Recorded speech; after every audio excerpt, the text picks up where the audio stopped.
Bonjour à tous, nouvelle édition d'FMCTV. Vous le savez, chaque semaine, nous vous offrons l'essentiel de l'actualité de l'Oise. C'est parti, tout de suite, pour le sommaire en images.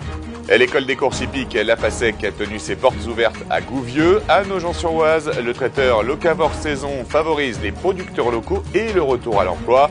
La péniche école Le Cyclone s'invite à la cité des bateliers de Longueuil-Annel pour le printemps de l'industrie. Les disquaires indépendants du département en difficulté malgré le regain d'intérêt pour les vinyles. Et puis enfin, passage à l'heure d'été. Qu'en pensez-vous et quelles sont les conséquences de ce changement de rythme sur notre corps ? Vous êtes jeune, vous souhaitez devenir cavalier d'entraînement ou encore mieux, jockey? Eh bien rassurez-vous, une formation existe à côté de chez vous. Elle se trouve à Gouvieux et s'appelle La Facec. Elle tenait ses portes ouvertes dernièrement. Bienvenue dans le monde des cavaliers, regardez. Lors de ses portes ouvertes, l'école des courses hippiques de Gouvieux, La Facec, a présenté au public les 22% servant à l'apprentissage de ses jeunes élèves, mais également les formations scolaires qu'elle dispense dans ses locaux. Nous accueillons des jeunes à partir de la quatrième agricole. Ils vont ensuite de manière naturelle vers la troisième agricole au sein de laquelle ils préparent le diplôme national du brevet. Et ensuite, nous leur proposons plusieurs types d'orientation. Soit un CAPA en 2 ans, là de cavalier d'entraînement, soit éventuellement un bac pro CGEH, conduite et gestion des entreprises hippiques, par la voie de la formation initiale ou par la voie de l'apprentissage. L'école des courses hippiques de Gouvieux peut être intégrée dès l'âge de 14 ans. Ce cycle d'études complet est ouvert aux cavaliers débutants, mais également aux cavaliers plus chevronnés. Ça m'a permis d'apprendre mon métier, donc qui est maintenant cavalière d'entraînement, et de pouvoir exercer ce qui est à la base ma passion, monter à cheval. Il y a toujours moyen de trouver du travail, c'est pas une profession où il y a du chômage. La Facec est l'une des 5 écoles en France à proposer une formation au métier des courses hippiques. Afin de pouvoir proposer un internat décentralisé lors des stages obligatoires, l'école collabore avec des écuries professionnelles basées à Deauville, mais aussi Vaison-Lafitte. Mes papilles, ferait-il déjà pour vous présenter ce nouveau reportage? Il s'agit de Locavor Saison. C'est un traiteur qui favorise les producteurs locaux et le retour à l'emploi. Alors, je vous l'ai promis, on va parler champignons. C'est parti, regardez.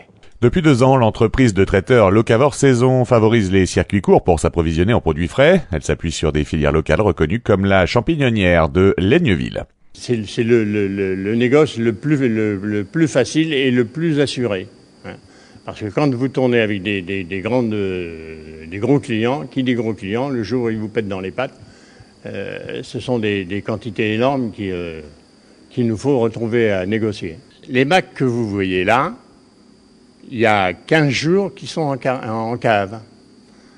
Ils viennent de la coopérative de champignons de Saint-Maximin, qui nous appartient d'ailleurs. Nous sommes une dizaine d'adhérents. Les produits utilisés par ce traiteur nogentais viennent de maraîchers de Sacile-Petit ou encore de Crépy-en-Valois, d'une qualité souvent supérieure. Ces produits sont aussi un gage de traçabilité pour le chef cuisinier. Souvent en supermarché, en grande surface, on ne sait pas d'où viennent les produits. C'est écrit, bon, ça vient de France, du Maroc, d'Algérie, d'Espagne, mais où, on ne sait pas. On ne sait pas dans quelles conditions cela a été produit.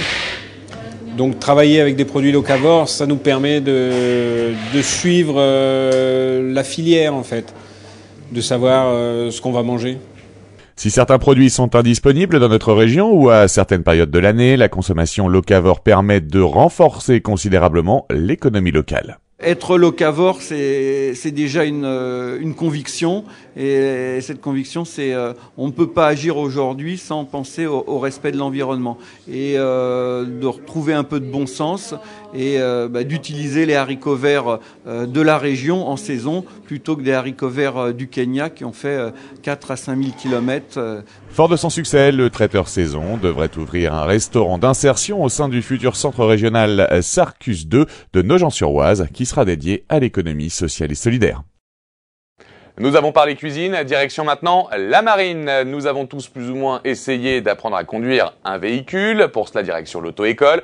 Eh bien la même chose existe pour conduire une péniche. Et oui, c'est pareil, sauf que c'est un petit peu plus grand et un petit peu plus gros. Mais en tout cas, la méthode d'apprentissage est plus ou moins la même. C'est à découvrir au printemps de l'industrie, à la cité des bateliers à Longueuil-Annel. C'est en ce moment même, direction la péniche école Le Cyclone. Bienvenue à bord. À Longueuil-Annel, la Cité des Bateliers participe au Printemps de l'Industrie 2012 afin de faire découvrir aux visiteurs le mode de vie bien particulier des mariniers. D'anciens bateliers partagent leurs souvenirs avec le public et assurent la visite d'une péniche Fraissinet à proximité des écluses. Ces échanges sont aussi un bon moyen de parler de cette profession méconnue, autrefois transmise de génération en génération. Si un jeune est intéressé, il peut toujours se rapprocher d'une école. Il y a quand même 3 écoles en France, 3 ou 4, 3 sûr. Il y a le Tremblay, il y a l'école de Elbeuf et il y a Strasbourg. Pour éventuellement, s'ils veulent se former, parce que, bon, moi je parle de ce que j'ai fait en tant qu'artisan, mais enfin on peut apprendre le métier aussi en devenant salarié pour aller sur des bateaux de croisière, hein. Le cyclone est également présent sur les bords de l'Oise jusqu'au 1er avril. Cette péniche école, équipée d'une double commande, forme en 2 ans des étudiants au métier du transport fluvial. On aborde les appareillages, les accostages, on fait des manœuvres, des évitages, on fait des manœuvres pour apprendre les élèves à maîtriser le bateau, comme un marinier. C'est déjà un métier qui est physique. Il faut sortir par tout temps, on est souvent dehors, il faut être courageux. On a une certaine liberté, on va dire, on vit au contact de la nature, ce qui n'est pas du tout désagréable non plus. Construit en 1962, le mastodonte de 38 mètres a encore de beaux jours devant lui. La formation dispensée à son bord permet à 80% des jeunes diplômés de trouver un travail dans la filière du transport. Nous avons connu les vinyles, nous avons connu les cassettes, les compacts disques et maintenant les téléchargements. Tout cela met en péril une profession, celle des disquaires indépendants. Il n'y en a presque plus dans le département, il n'en reste même plus qu'un. Regardez. À la fin du mois de mars, le disquaire indépendant édition limitée de Margny-les-Compiègnes fermera ses portes après 20 ans d'activité. Malgré une reconversion dans le DVD et un déstockage massif de ses vinyles, Joël, le propriétaire, a été dépassé par l'arrivée de la musique numérique. C'est la disparition du support, surtout qui tue le métier. C'est-à-dire que maintenant, les personnes téléchargent, ils mettent sur leur clé USB, ils n'achètent plus de CD. Donc, à part les quelques collectionneurs, mais la majorité, même dans les jeunes, il y en a qui connaissent même plus les supports. Donc, ils vont pas revenir.